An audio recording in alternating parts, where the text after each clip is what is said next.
Welcome to the Fegan Method Master Class. This will serve as your introduction to this groundbreaking process that empowers learners in acquiring skills and knowledge and retaining it for as long as they want. I designed this process for probably the same reason you're investigating it. The current school system is failing us. There are several reasons for this, not the least of which is the design of the curriculum. Who knows the children better than the local school system?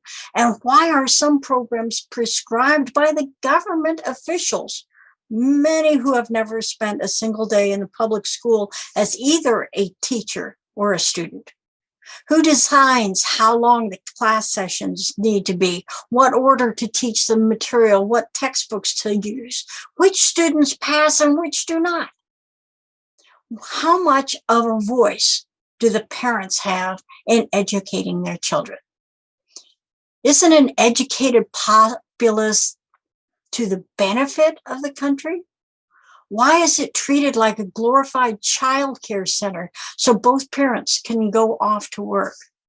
Why is it mired in the political sludge of Common Core math, revisionist history, politically correct literature, social constructs, and courses of study that allow administrators to check off a box and continue to get funding? Does it make sense that teachers, after having spent 4 years in college, taken countless tests, spent one semester observing and one semester student teaching, achieved the requirements for an education degree and is now in debt over $50,000, this person must now take a state test to see if they're qualified to teach advanced algebra to kindergartners? Who would want to go through all of that to get a thankless job in an underfunded school with confused standards of proficiency and behavior for the pittance that they get paid? It seems that when the government steps in to improve education, it tends to get worse. You may be asking yourself, how is she qualified to enlighten us in the nuances of teaching and learning? I'm glad you asked. I've been teaching for half a century. Let that sink in. I have a degree in education and one in finance. I developed and used the method I'm going to show you for everything I've taught, from music to math, from science to soccer, from kindergarten to college. I've also used the method to expand my horizons to get certifications in insurance, investments, coaching, cooking. I know this process works. If you pay attention, if you pick up on the stuff that I'm going to show you, I will give you the opportunity to continue your education and expand your horizons and the children in your care. Let's take a look at it.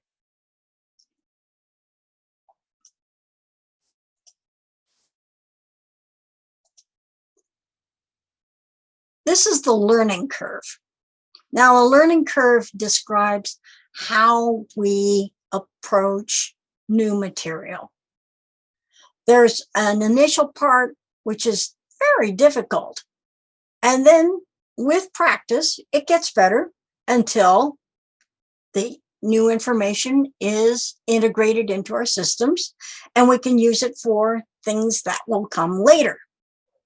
Well, let's take a look at how this works. First, we describe what is learning. It's expanding your knowledge base and expanding your skill base.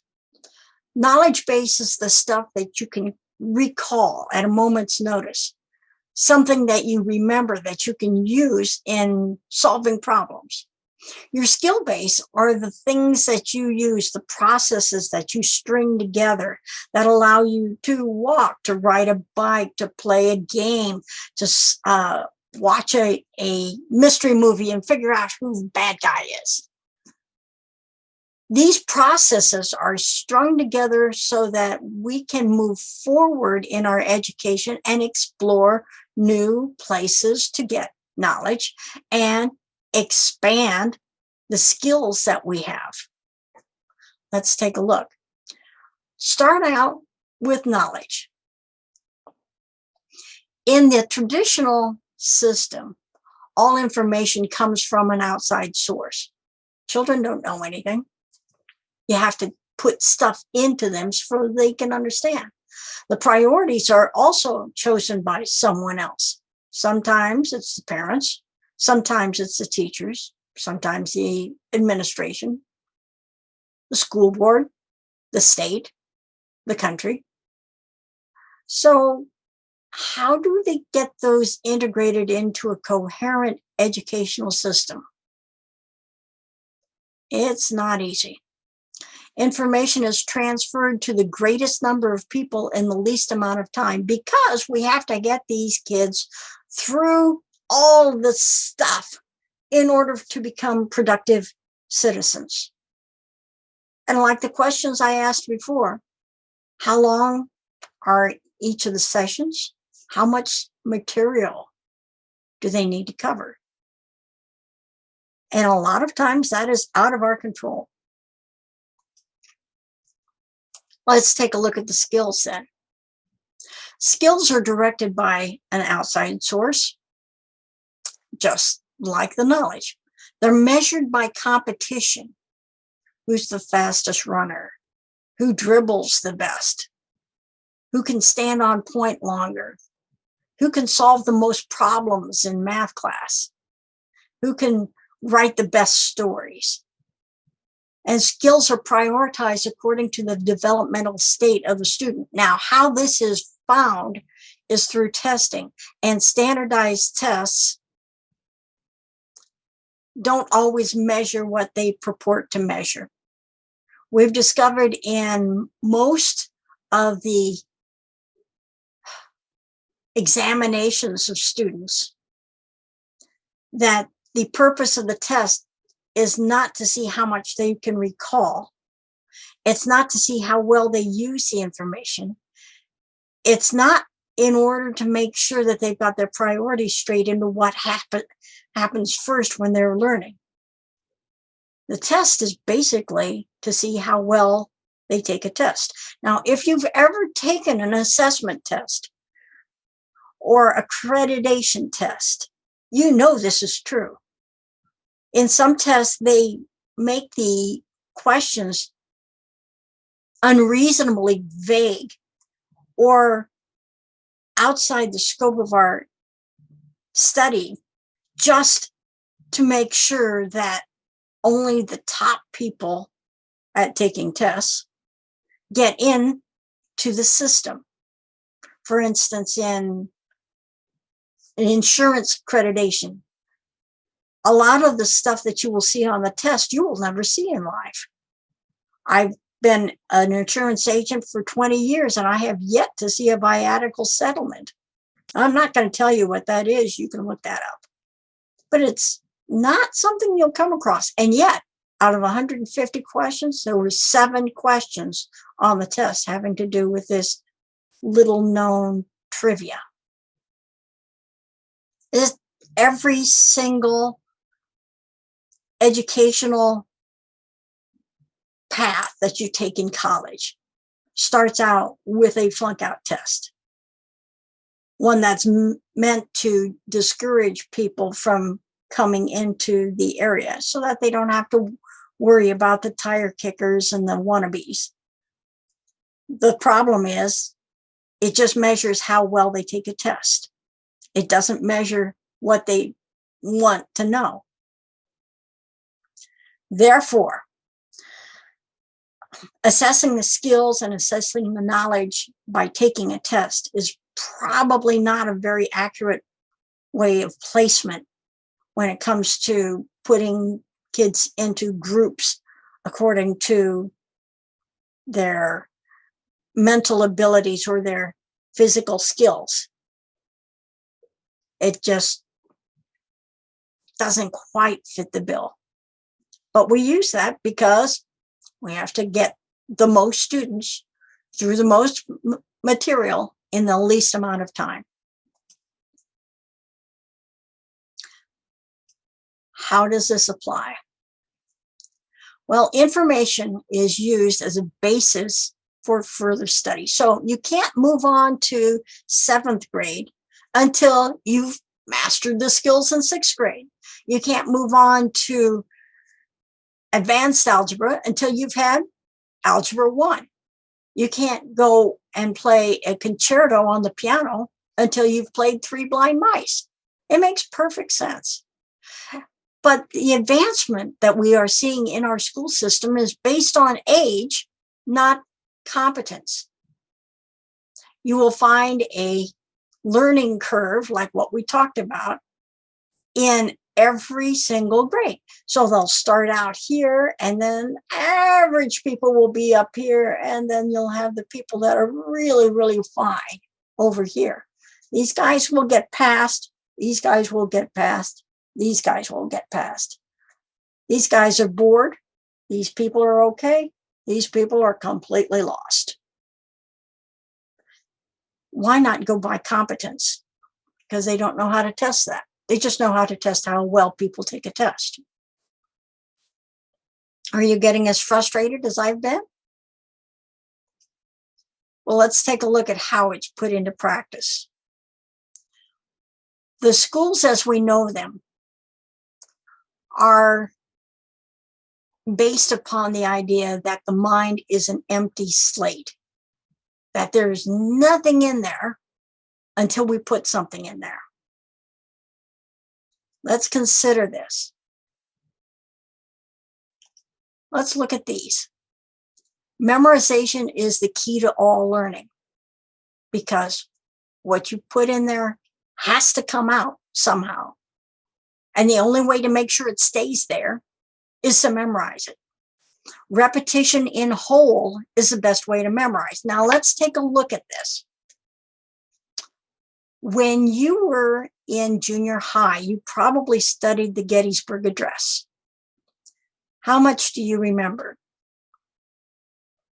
407 years ago, our forefathers brought forth on this continent a new nation. Blah, blah, blah, blah, blah, blah, blah, blah. Oh, as F, yes. And then there's that last line that this nation, for the people, by the people, to some people, last of the people, should not perish from, I don't know. Okay, so obviously that was just an exaggeration, but you can see most people will not know the whole address. Why? Because when was the last time they had to learn it? And how did they study it? They just repeated it from the beginning all the way to the end. And what they learned is the first opening and the ending, and everything in the middle was less. It's gone. It's floating out in space somewhere. Analysis is beyond the capability of students. Well, that makes sense. How can you analyze if you don't have all the facts? And all the facts have to be put into your brain because there's nothing in there. Well, take a look at analysis. When you are choosing teams in elementary school to play kickball or softball or whatever, when you're choosing teams for a race, you're analyzing which kids are the fastest and which ones are the slowest. You want only the fastest on your team. Isn't that an analysis? When you are looking at a word problem in math, and the whole time it's talking about apples and Mary and John and apples coming in and apples going out, and you have to analyze exactly what they're looking for in the problem. Now, they've never been taught to read the last sentence of the problem to realize If you know what they're looking for, then you know what you can look for. But they read the whole problem, and then they have to analyze what needs to be done to find the answer. That's analysis. An analysis is also based mostly on logic, but we don't teach logic. Why would we do that? They don't need to know that until geometry. They learn to prove theorems and stuff. Why would they need to start that right now? And, resourcefulness cannot be taught because you either got it or you don't. You can't teach resourcefulness, except babies have it.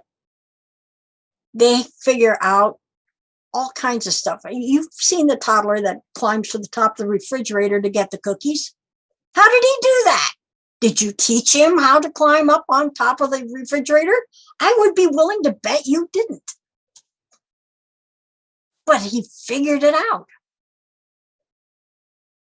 Did you figure out how your kids were playing whatever game they were playing outside, and suddenly a stick became a wand of something that turned people into rodents? Or when they discovered that when they jumped out of the swing, they were trying to learn how to fly and learning how to land without breaking both their ankles. Children naturally have this resourcefulness. Why don't we all make use of this resourcefulness when we get into school? It's not taught. They don't need to be taught, but it is also not required. And because it's not required, it isn't learned. It isn't practiced. And the worst assumption of all of this is that all students learn the same speed. And we know they don't. Is it a bad thing that people learn at different speeds? No. As long as they learn what they're supposed to know, who cares how long it takes? That's where the model starts to fall apart, because we have to get the most students taught in the least amount of time, because we have to get them through everything. Well, let's take a look. How do we do this? Well, a lot of smart people came up with this. You have to have facts before concepts, rules before play, concrete before abstract, isolation of subject matter so that they don't get confused, efficiency in content delivery, and all students learn the same way. Somebody stands up in front of the class and draws pictures on the board. It might be words, it might be numbers. Have you ever seen toddlers play? Rules? We don't need no stinking rules. And concrete before abstract? Well, yeah, concrete would be when you fall down on your bike, and abstract is like, let's hear, when the angular momentum gets to a certain speed, the balance on the bank, they don't know about angular momentum, but they're riding a bike. Does that make any sense? So they are learning abstract and concrete at the same time.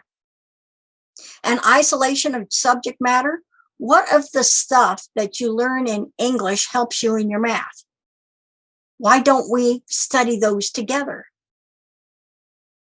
You know, the people that do the best on the word problems are the people that hate math and love English. And the people that absolutely hate English and adore math discover that they can follow a plot line through a very convoluted story and make sense of it simply because they know how to look at problems. They know how to look at the ideas behind what the book is saying and follow the steps, sort of like CSI.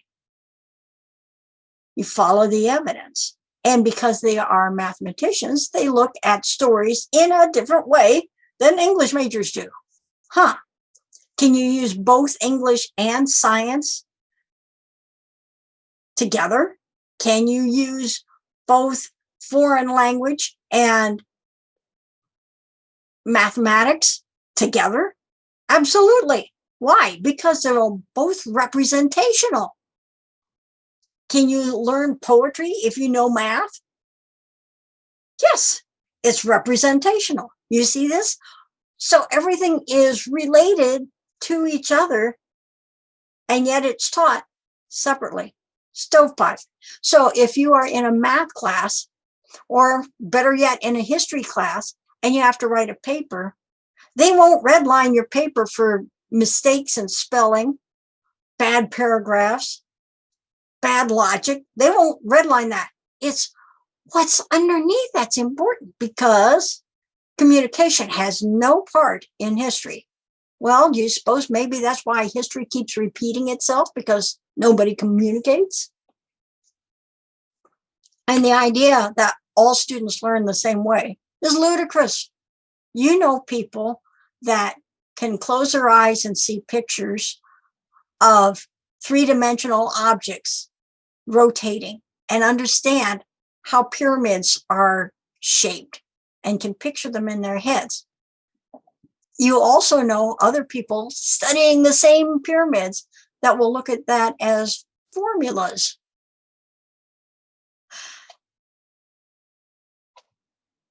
It's a completely different concept. They're both visual learners, but one is looking at constructs of based on sight and three-dimensional feeling, and another is built on the understanding of the mathematical constructs that direction. So they're both constructs and they're both visual, but they're not the same. And you also know someone who can hear a lecture once and understand and remember everything that was said, and someone who couldn't remember what was said 2 seconds ago. You learn people who have to be holding things and manipulating things with their hands in order to get a handle on it. How can you teach all the students the same way and expect them all to understand? So there are a lot of flaws in this particular model of education. So what are the results of this? Well, they're uneven. There's a low retention rate. There's a low application rate. There's disempowerment that happens because you cannot have this information unless someone gives it to you. You are completely dependent on someone determining what's important, when it's important, how much is important. The things that the teacher stresses in the class may not be the most important thing for you to know to become a full person, to become an understanding person. And they stress a lack of resourcefulness. They will not tell you, if you don't understand this, I have a good book for you to read. They will just tell you the answer. If you don't know how to do this, experiment, see what works and what doesn't. No, you have to memorize this and this and this and this and this and do this exactly the same way all the way through, even if the question doesn't use that model. It reduces communication and leadership skills simply because you are regurgitating whatever somebody else thinks is important. And you follow because, once again, you're disempowered. And in following, those who are slightly better at leadership skills will be able to lead you wherever they want you, pull you by the nose ring. And who are these people? People of strong will, bullies, Brilliant people are afraid to say things out loud because they do not have the leadership skills built in. They don't get a chance to practice those. They don't get a chance to explore these. So the people that end up being in charge are the people that shouldn't be in charge. In addition, we have stunted imagination. I once went into a kindergarten class and I said, "What do you want to be when you grow up?" And they all laughed. I thought, "Why is this funny?" They said, "Why would you even ask that?" I said, "Well, what do you want to be when you grow up?" It says, "Doesn't matter what I want to be when I grow up. I'm going to work at the factory." And all the little kids in that class, that kindergarten class, agreed with him. We didn't have firemen and policemen and astronauts and mountain climbers. We had everybody going to the factory. They had no imagination whatsoever. How was this beaten out of them by age 5? Could it be the bombardment of television? Could it be the bombardment of all of the Facebook and media that we see? Everything that tells us that we are not worthy, that we're not smart, we're not good enough, we don't have what it takes to become anything that we want. Do you get frustrated when you see this happening? Do you notice that in your own kids? Have they already given up? Do they already know that they don't have what it takes? That just breaks my heart. The low retention rate, because the type of learning that they use isn't applied anywhere. So your math is only used in math class. And when they use it in science class, it's confusing because they use different letters. It should translate between. The application rate is so low because you can only stovepipe what you know. You can't use English and math. You can't use math and history. You can't use history and music. You can't use, and yet, if you look at the Renaissance era, take a look. They're using all of those all the time, interchangeably. There has to be a better way. There's a different model. Let's take a look at it. Instead of limiting our idea of what learning is,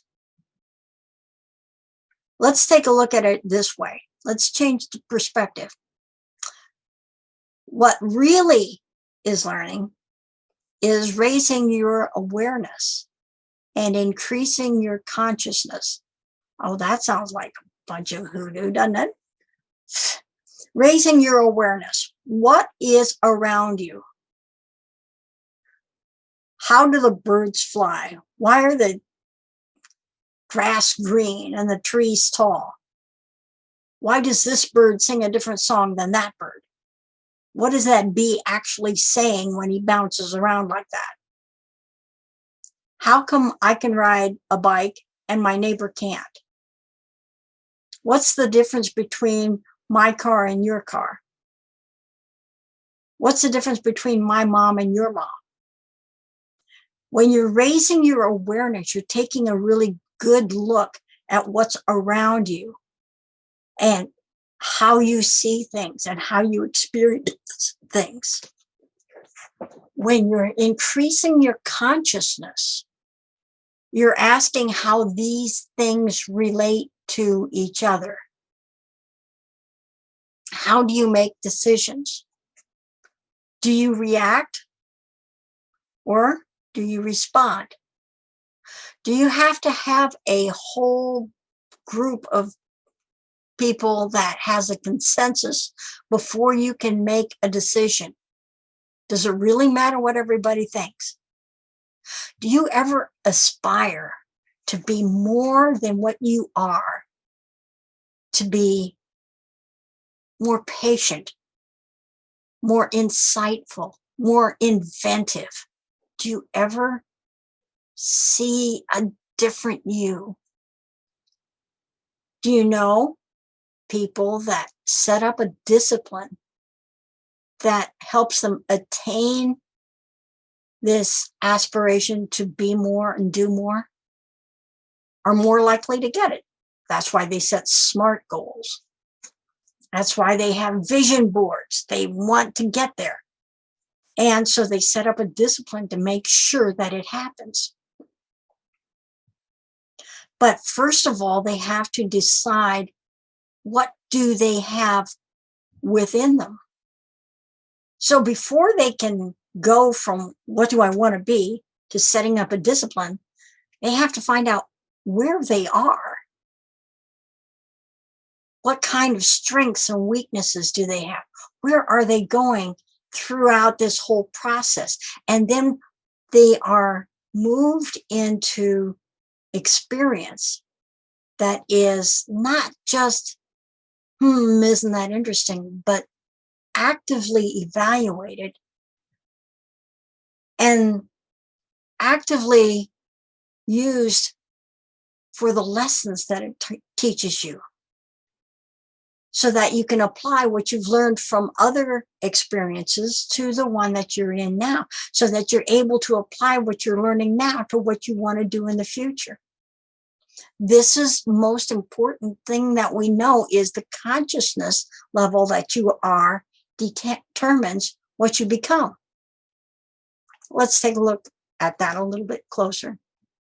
All right, so the first thing that we need to take a look is awareness. You have to be aware of your surroundings, aware of your strengths and weaknesses, aware of your wants and needs, and aware of the resourcefulness that you already have.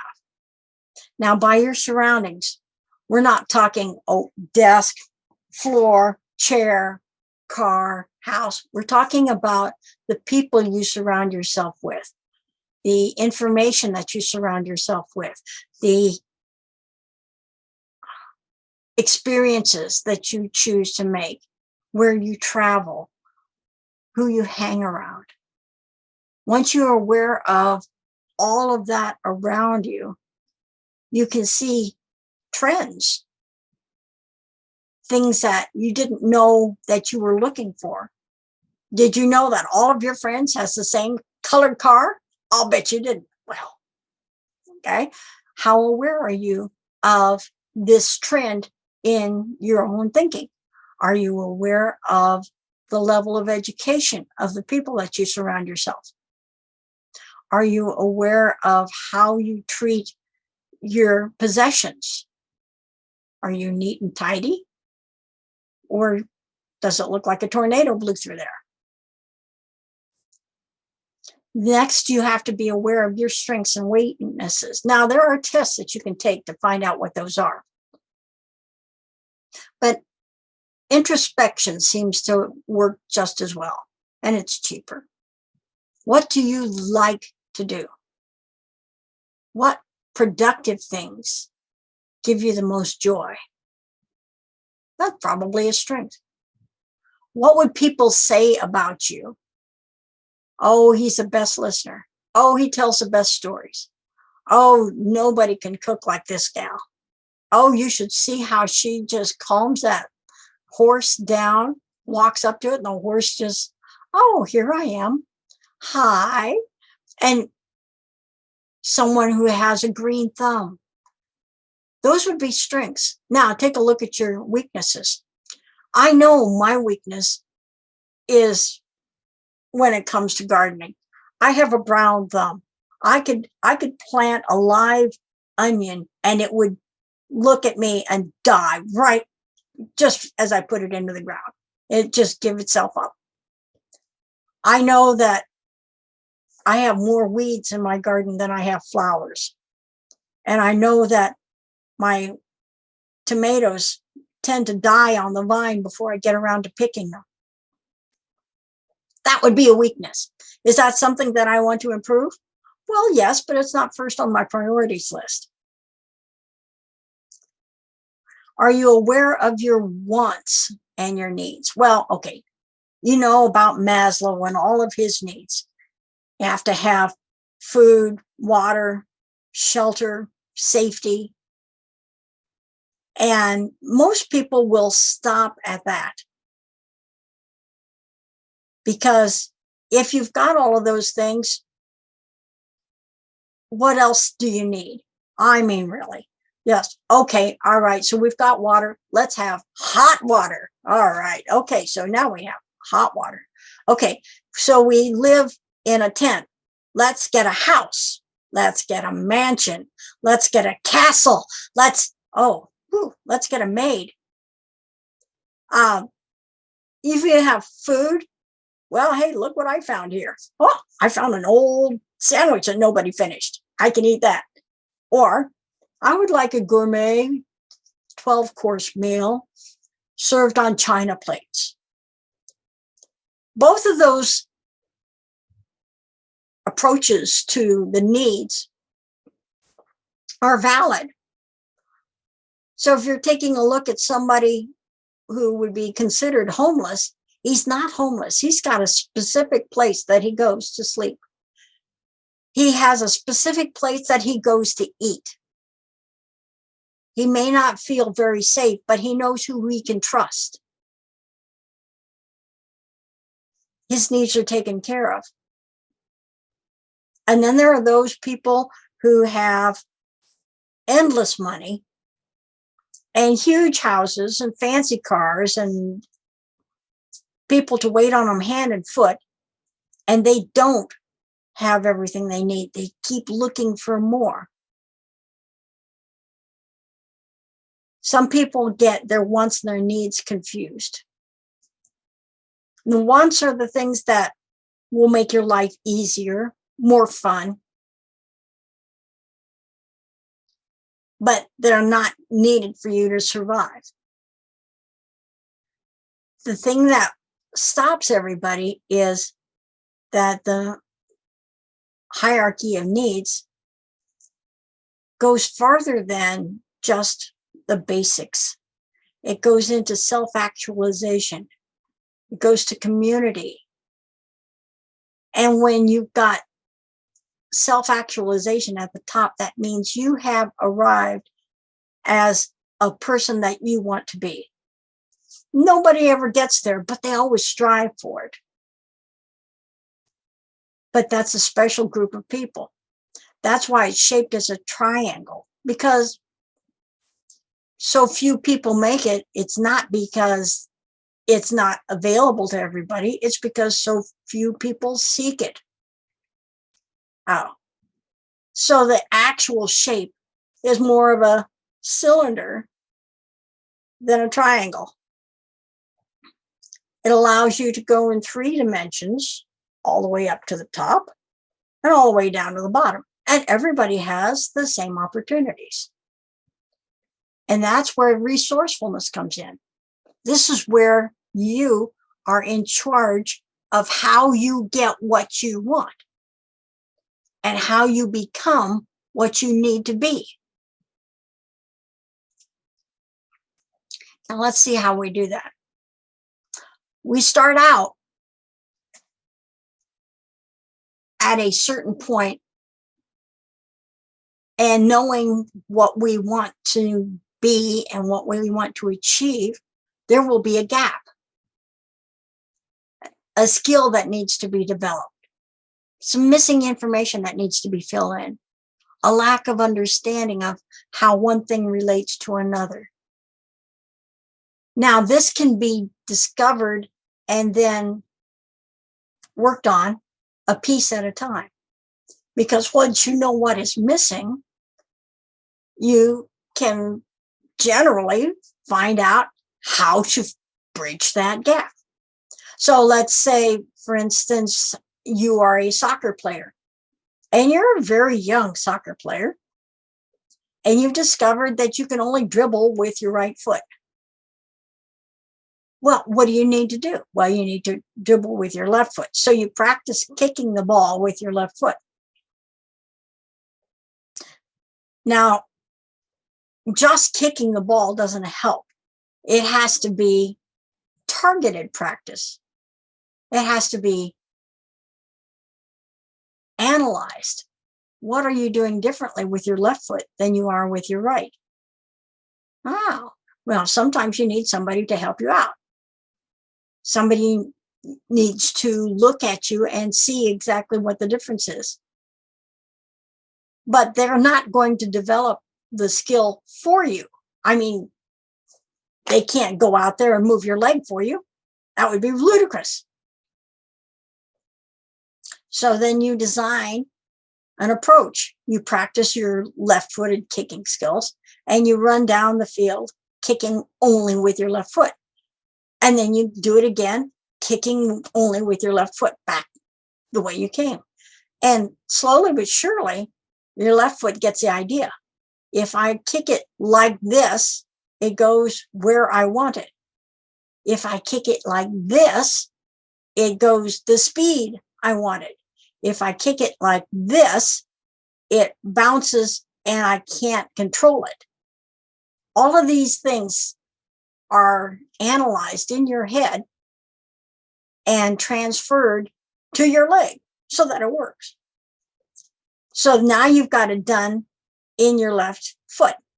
Now you know how to dribble with your left foot. Okay, how about missing information? Well, you have to do a paper having to do with the Russian Revolution, and you're missing the major players. Where would you look? See, this is stuff that you can find. You don't have to go and say, hey, what is it? Give me the answer, and then fill in the blank and congratulations, you know it.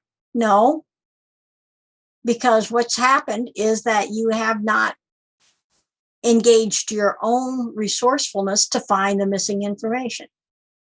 And lack of understanding, sometimes it takes observation. Sometimes it takes actually getting your hands dirty to see the relationships. Sometimes it takes discussion. Sometimes it takes someone who is well-versed in what you're trying to learn to explain why something works and why something else doesn't. This is what is missing from our school systems. They're not concentrating on allowing the students to develop the skills to find the missing information or to find the understanding. And yet, goodness gracious, American children are growing up, and by age 3, they have a working knowledge of the English language, which makes no sense to any other people in the world. How can you understand English? It's a hodgepodge of everything that is wrong with all the other languages. And yet, we have 3-year-olds that understand this. They even get the grammar right most of the time. English grammar makes no sense. None. And yet, we have 3-year-olds that do that. So it's possible for us to come to our own understanding. That's the experimental phase. Now we come to the analysis phase. We fill in those gaps. We find out where to find the information. We take steps toward improving the skill, and we look for sources to improve our understanding. In doing this, we're analyzing what needs to be fixed, what needs to be improved, what needs to be taken a deeper look at to understand on a deeper level. But that's only the first part of the problem.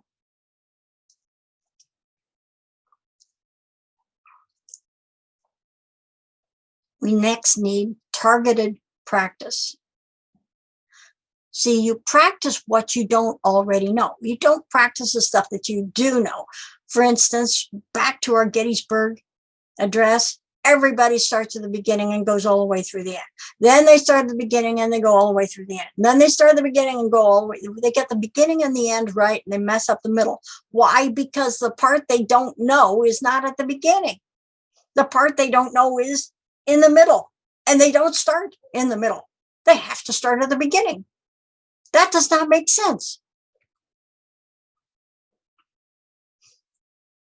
If you are working on a wood project and you measure the piece that you need and you cut it and it's too short, do you keep on measuring it? It doesn't serve any purpose. You have to get another piece of wood. And then you have to find out, what did you do that messed up that first one and made you cut it too short? See? So what are you practicing? You're practicing your measuring. You're not practicing your cutting. You already know how to cut. You already know how to place the tape measure. You just didn't know how to read it right. You see what I mean? Okay, so let's take a look how we focus on the gaps. This is probably something you've never heard. There's nothing new. Of course, there's new stuff. I mean, you learned a new word today, didn't you? Well, pulchritudinous, I don't know. Is that a new word? No, it's based on some other words that I understand. Oh, I learned how to play a new song. It's not a new song because it's based on a scale, you know. It's based on an instrument, you know. I learned a new story. No, it's probably based on an old story that you know. I've read something new. I learned a new dish. I learned a new, it's not new. We discover facts based on how we got there far enough to see material we haven't seen before. Does that make any sense? So let's go back and say we're Greek, and we look up in the sky and we say, oh, look at those pretty little blinky lights. And then somebody says, hey, that one is moving. It was over there last night, and tonight it's over there. Huh? Are you sure it's the same light? Could be, yeah. And then they track them. And they say, well, some of these wander around. So you've got regular stars, and then you've got wanderers. Oh, by the way, planet means wanderer. See, you learned something, didn't you? You already knew that. Once they found out that planets moved, then they figured that they moved back and forth just because they like to mess with us. And then Galileo says, no, they're circling, but they're not circling us. They're circling the sun. And people said, you are completely crazy. Yeah. No, the earth is the center of everything. Everything revolves around the earth. He says, no, the earth revolves around the sun. You are absolutely crazy. He was told to give up his wild imaginings. And as he was walking out the room, he says, and well, it moves. So we find connections to what we know based on where we are at the time. Now, Galileo would not have been looking for moving planets had the Greeks not discovered that some of the stars moved. And we wouldn't have an idea of what our Milky Way looks like unless Galileo had taken his telescope and discovered some things that we already knew were out there. Now we compare the stuff that we know to the stuff that we're unfamiliar with to find differences. Then we look for applications. Then we dig deeper into the material. Every time we are working from someplace we know. You're thinking, there's got to be something new. Okay, here's one that is new, absolutely, positively new. It's your first breath. Now, up until then, you have been floating around in material that is liquid.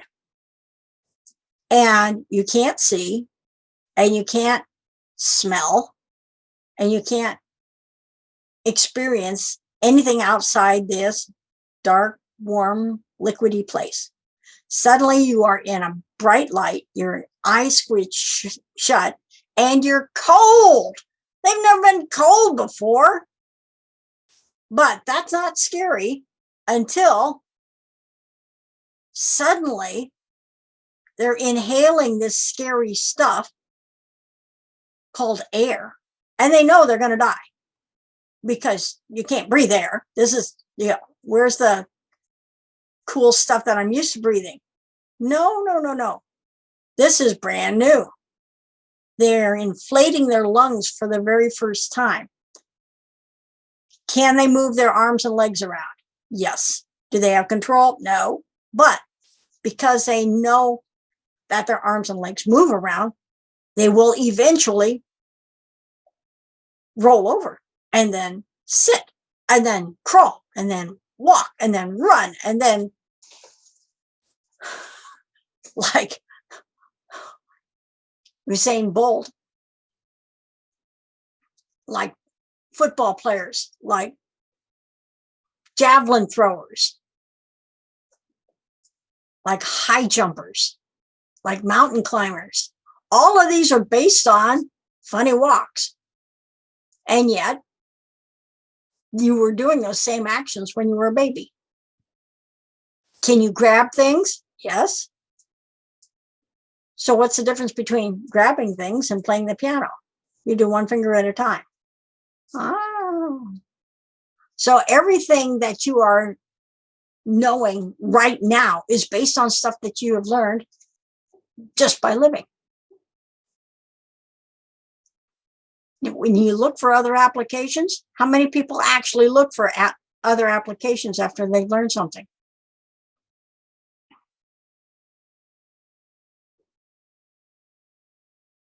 What does music have to do with anything?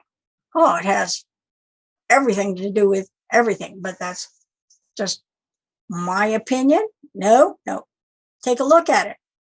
What are you looking at when you look at a musician? Are you looking at physically playing an instrument? Or are you looking at coordination exercises between eyes and hands? Are you looking for understanding abstract concepts such as pitch and dynamics?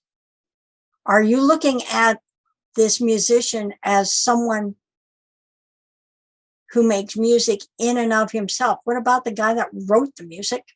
How does this musician know what the other guy meant by his music? How does he change it from just notes to something that elicits emotional response? He has to make other applications. All right.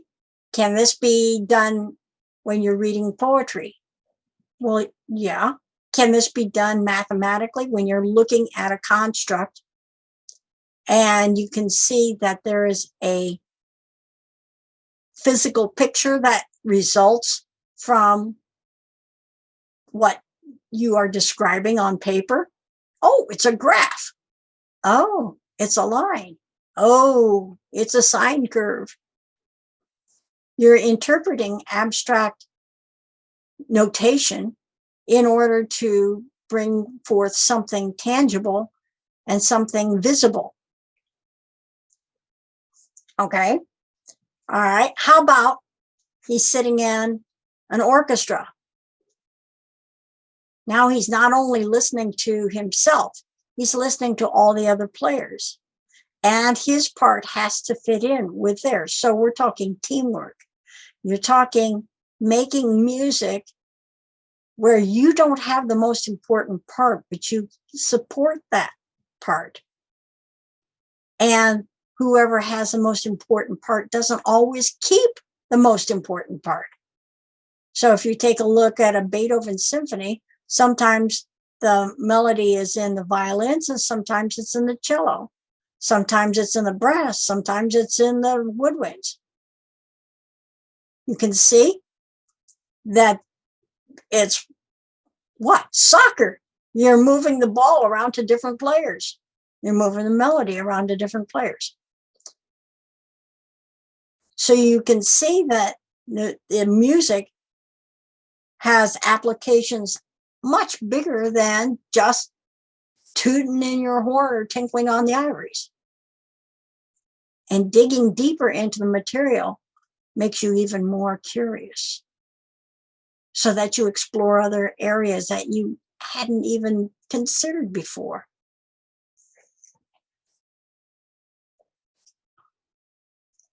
Now, you've bridged the gaps.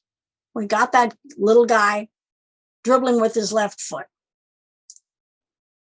He has to be able to do that anytime he wants to. And he wants to apply that to the whole process. Checks for smooth transitions. And then he either uses it or teaches it.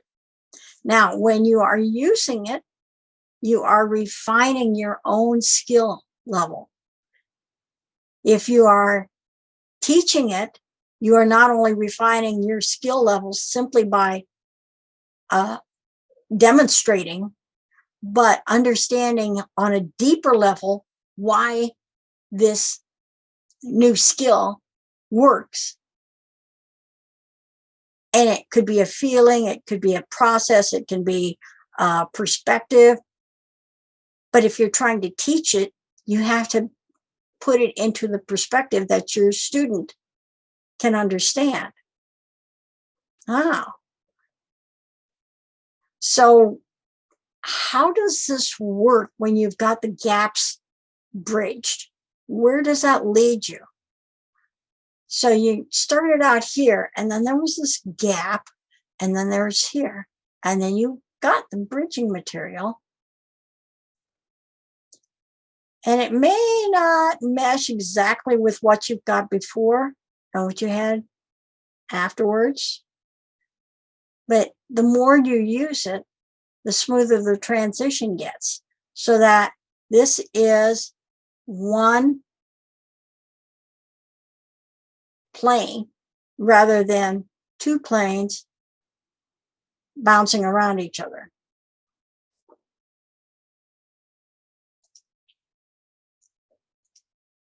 What are the results? Well, first of all, retention is longer. It raises the consciousness to a new level because now you have the benefit of experience. You have the benefit of setting goals and allowing your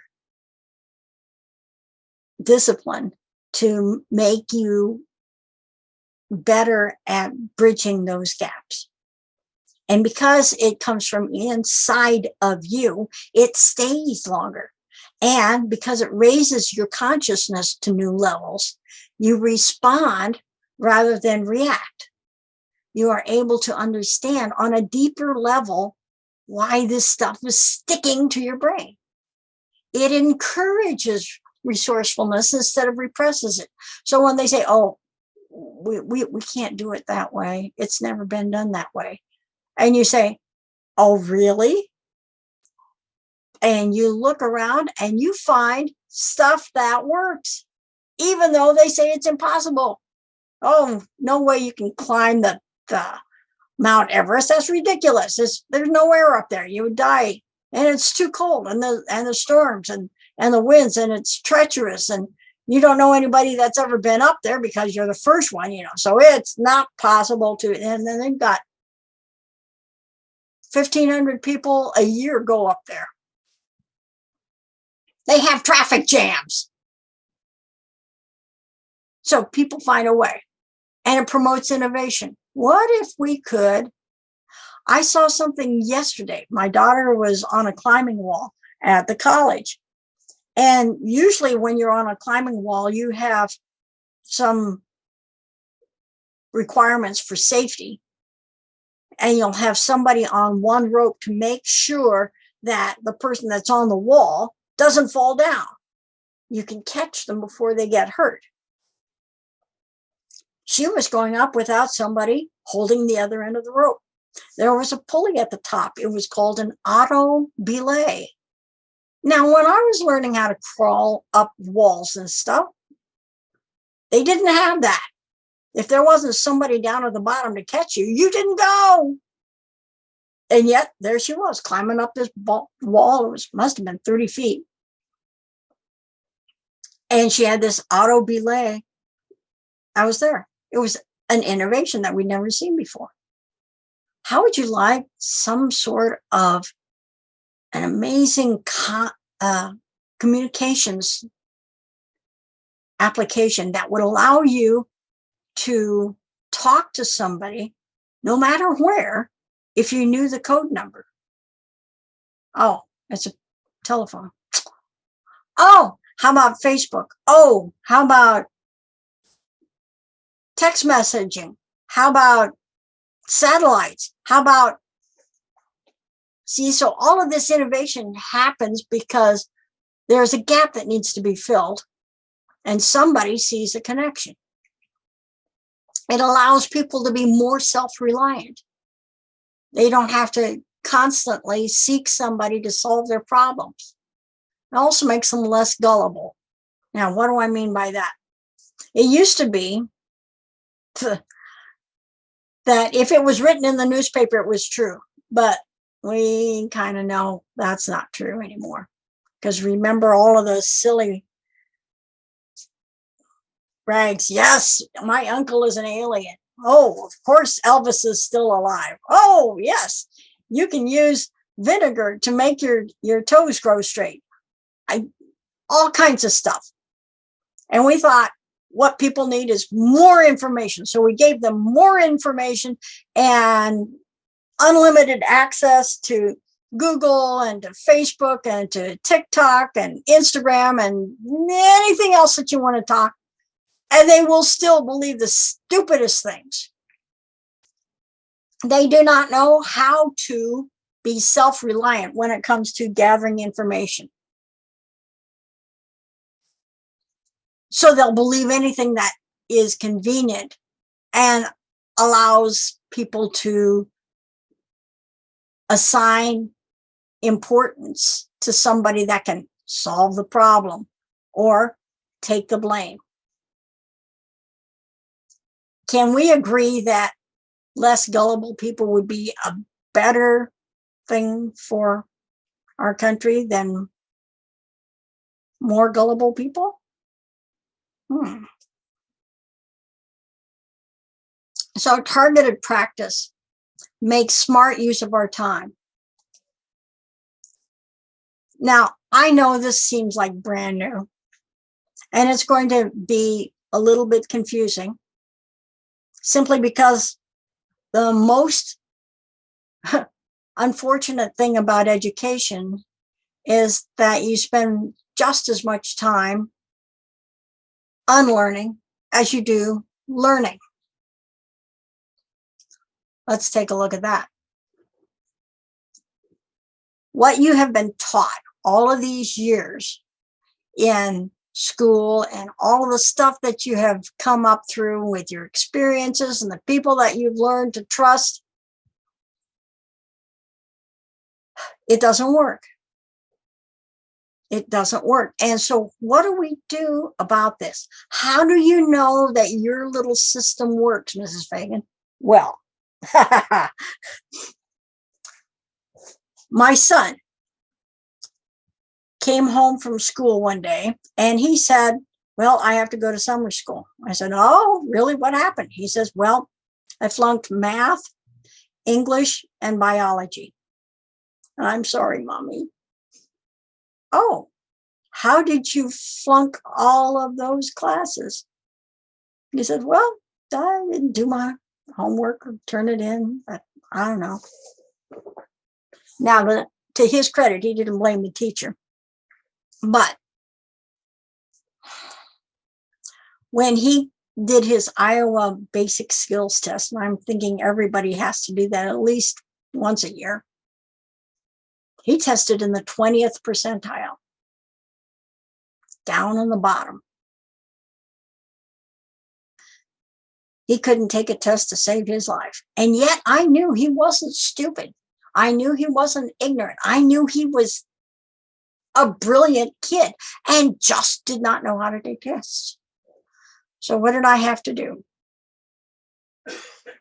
Well, I went up and I talked to the teachers and I said, okay, what does he have to do? Well, he has to go to summer school. Okay, I understand that. All right.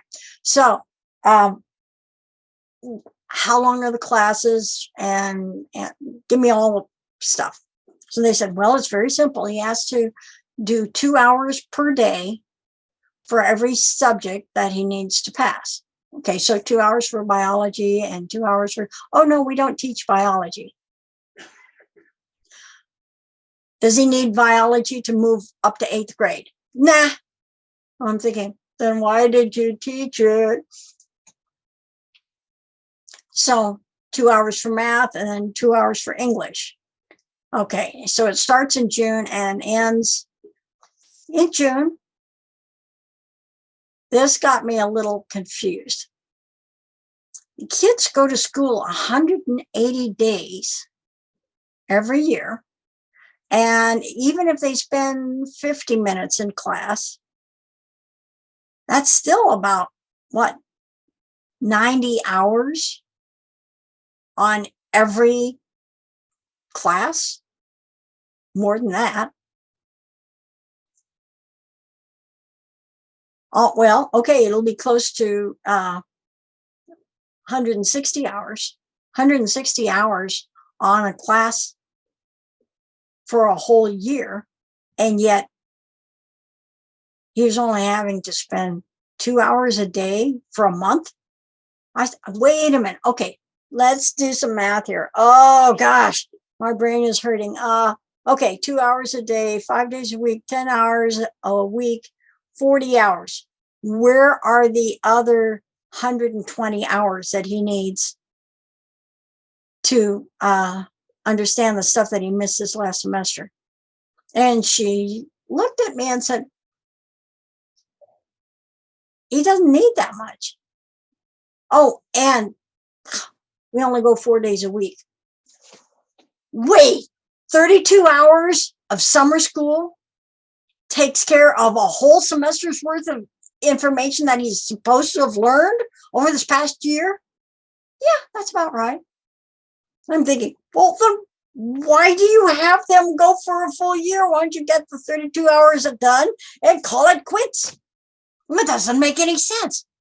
What could you teach if you had 160 hours? 160 hours in this stuff? They'd be college level by now if they were learning as fast as they were in summer school. And she still looked at me funny. So he went through his classwork in June and came home, and he still wasn't very good at math, and he still wasn't very good at English. Now we thought, well, let's work on the math because that's the one that seems to be giving you the most trouble. And we got some books and we looked at some study materials, and he studied at home over the summer. Then he took a test, the assessment test at the end of the program, and he jumped 2 grades. Now, understand, this kid had flunked 7th grade, and they were going to pass him on to 8th grade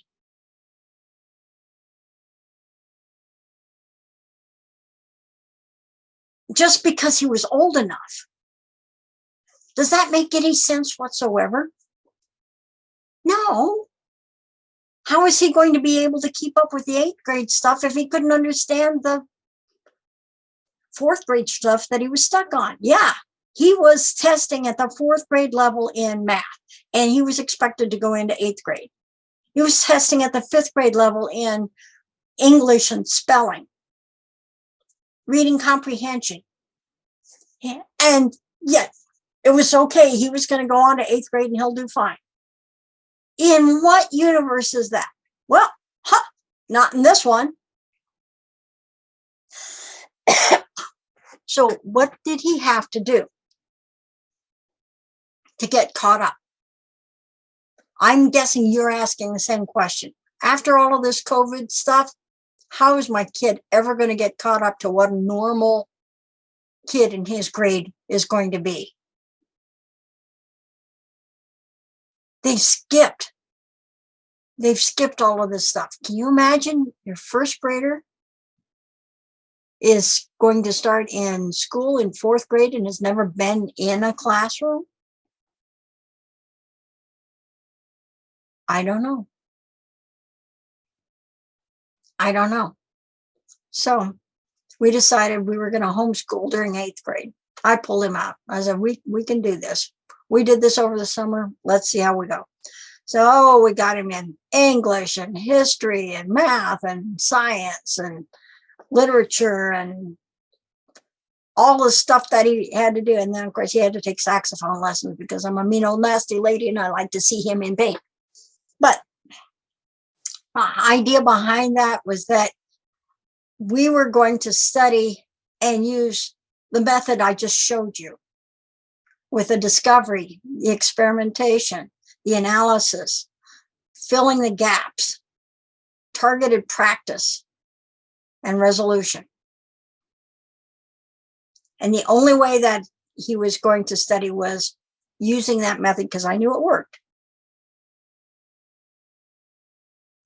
So naturally, that was the year that we were celebrating the bicentenary of the Lewis and Clark travel, all the way up from Jefferson City, all the way up to Montana and over there by the Pacific Ocean, way up there, Oregon, Washington area.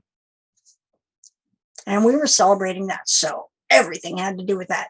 We studied the botany, that plants that they were having to do. He studied the river currents. He studied the wildlife. He studied the seasons. He studied the poisonous plants. He studied the health. He studied how they moved their ship and why it was built the way it was. He learned a little bit of economics by studying how the party managed to negotiate all of the toll roads from the Jefferson City up all the way across and over to where the Missouri kind of cut out. They had to deal with lots of different cultures. We studied the cultures. We studied some of the language. So you can imagine, it was just unbelievable. He was working from dawn to dusk trying to get all. No, he wasn't. He started at 9 and generally was done by noon or 1 o'clock. So I must have been slacking. No, he was getting his stuff done. I was grading it. We'd go on to the next stuff. At the end of his 8th grade year, he decided he wanted to go into high school so he could be in the band. But in order to get into the high school, he had to pass a test. And went over to the academy to see if he could pass his test. And I knew he was a horrible test taker. I said, don't worry, you've been taking tests all year. You've got it figured out. You know what to do, what to look for. You will be fine. You learned all of your stuff. Your vocabulary is much bigger. You're able to figure out really complex math problems. You will be just fine. I was lying through my teeth. But he didn't know that. That was fine. He went in and he took the test, and we had to wait and wait for the results. I was nervous. He wasn't concerned. Got the results back, and he had gone from 4th grade level in math and English and 5th grade level in social studies to at least 10th grade level in all of the subjects that he studied. 10th grade. He was going in as a freshman.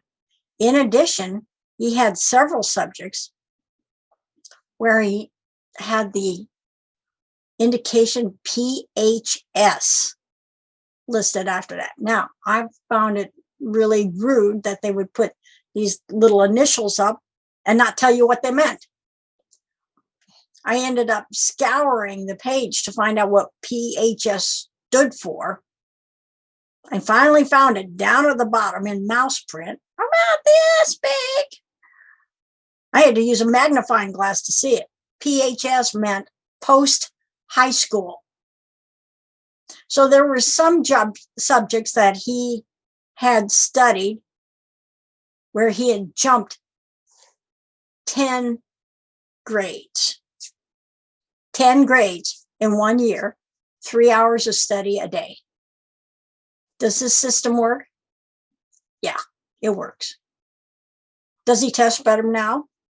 Yes, he does.